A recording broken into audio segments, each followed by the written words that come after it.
20 വർഷത്തെ പാരമ്പര്യം, 26 ഷോറൂമുകൾ. Call 8590046916.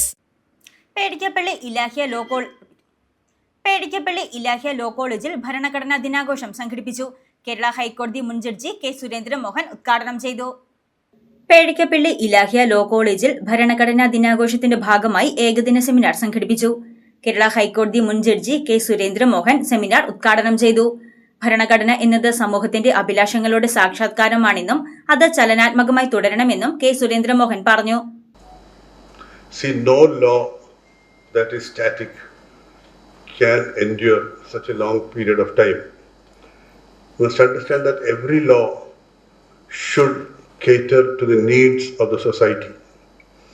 And as every society is dynamic, every society is changing.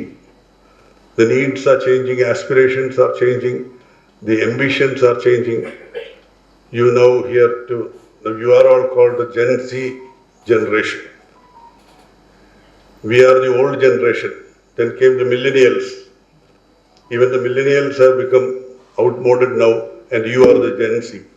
But this is the Constitution of 1949, and this Constitution serves to further the interests of even the present generation. That is the dynamism of the Constitution.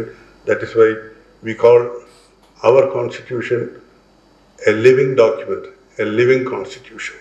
കൃതി മേരിയ ഭരണഘടനാ ദിന പ്രതിജ്ഞ ചൊല്ലിക്കൊടുത്തു. Ilahia college chairman Sadiq Muhammad അധ്യക്ഷത വഹിച്ച ചടങ്ങിൽ Ilahia law college manager K M Shamsuddin, Ilahia trust general secretary P M Aziz, assistant professor Jijo Antony, principal Subhash Plathottam, head of the department Shilpa US തുടങ്ങിയവർ പ്രസംഗിച്ചു.